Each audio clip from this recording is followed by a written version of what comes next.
எனக்கு 3 பிள்ளைங்க இருக்கிறாங்க. எங்கள் அம்மா தான் வேலை செஞ்சு எங்களை பார்த்துச்சு வச்சுச்சு. இப்போ எங்கள் அம்மா இல்லைன்றப்ப எனக்கு யார் உதவி பண்ணுவா? நான் அனாதையாக நிற்கதையாக 3 பிள்ளைகளை வச்சுட்டு தான் நிற்கிறேன். ஆள் அடையாளமே தெரியாத அளவுக்கு மூஞ்சியெல்லாம் ரொம்ப அடையாளம் கண்டுபிடிக்காத அளவுக்கு இருந்தாங்க.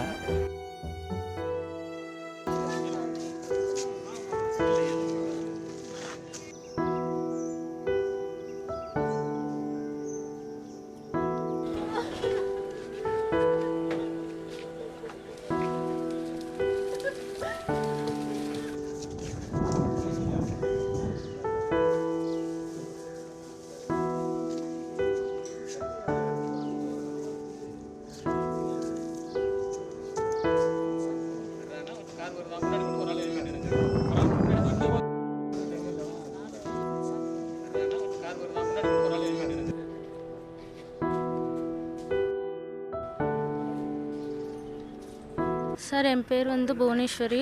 எங்கள் அம்மா பேர் வந்து வெற்றி செல்வி. நாங்கள் வந்து திண்டுக்கல். எங்கள் அம்மா வந்து காரைக்குடியில் வந்து ஒரு சொந்தக்காரவங்களை பார்க்குறதுக்காண்டி போயிருந்தாங்க. வெள்ளிக்கிழமை போனாங்க. நேற்று மதியம் வந்து காரைக்குடியிலேருந்து திண்டுக்கல் வரேன்னு சொல்லி கிளம்பிட்டு எனக்கு ஃபோன் போட்டாங்க. நான் சாயங்காலம் வந்துடுவேன் பாப்பா அப்படின்னு சொல்லி ஃபோன் போட்டாங்க.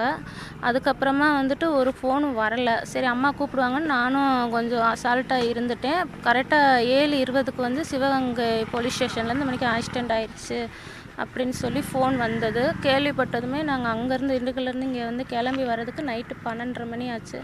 வந்து பார்த்தா அம்மா ஸ்பாட்லேயே இறந்துட்டாங்கன்ட்டாங்க. மூஞ்சி, கை, கால் எல்லாமே செதஞ்சு போச்சு, எதுவுமே இல்லை. அம்மா போட்ட பொருளை வச்சு தான் நாங்கள் அடையாளம் கண்டுபிடிச்சோம். அரசு நிவாரணம் வந்து நேற்று வந்தவங்க வந்து பாடி வாங்கிட்டு போனவங்களுக்கு கொடுத்ததா சொன்னாங்க. ஆனால் எங்களுக்கு இன்னும் வந்து எதுவுமே சொல்லலை, கொடுக்கவும் இல்லை. எங்ககிட்ட எதுவும் சொல்லலை. நாங்களும் இழந்து தான் நிற்கிறோம். எனக்கு 3 பிள்ளைங்க இருக்கிறாங்க. எங்கள் அம்மா தான் வேலை செஞ்சு எங்களை பார்த்துச்சு வச்சுச்சு. இப்போ எங்கள் அம்மா இல்லைன்றப்ப எனக்கு யார் உதவி பண்ணுவா? நான் அனாதையாக நிற்கதையாக 3 பிள்ளைகளை வச்சுட்டு தான் நிற்கிறேன். எனக்கு அரசாங்கத்துலேருந்து வர நிவாரணம் எல்லாமே எனக்கு கிடைக்கணும். அது கவர்மெண்ட்டு தான் பார்த்து செய்யணும். எனக்கு அம்மா வந்து வீட்டு வேலை பார்த்து தாங்க சார் எல்லாமே என்னை பார்த்துக்கிட்டாங்க. நான் வீட்டில் தாங்க சார் இருக்கேன். எனக்கு உடம்பு சரியில்லைனால அம்மா வீட்டில் இருந்துட்டு எங்கேயும் போடாமல் நல்லா பார்த்துக்கிட்டாங்க சார். திண்டுக்கல்லேருந்து வந்திருக்கோம்.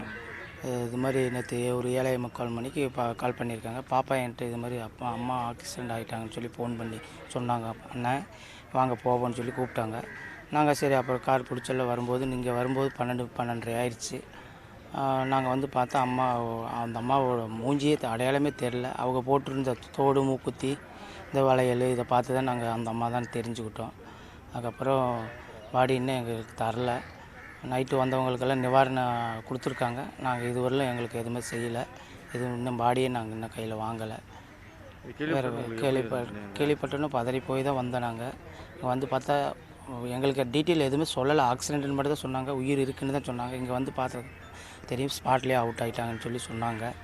ஆள் அடையாளமே தெரியாத அளவுக்கு மூஞ்சியெல்லாம் ரொம்ப அடையாளம் கண்டுபிடிக்காத அளவுக்கு இருந்தாங்க. வளையல், தோடு, மூக்குத்தியை பார்த்து தான் நாங்கள் இந்த அம்மா தான் தெரிஞ்சுக்கிட்டோம். அவங்க 4 மணிக்கு காரைக்குடியிலேருந்து கிளம்பிட்டேன்னு கால் பண்ணியிருந்தாங்க. அதுக்கப்புறம் இந்த தகவலாம் 5 மணி ஆச்சு, 6 மணி ஆச்சு, எதுவுமே வந்து சேரல வீட்டுக்கு.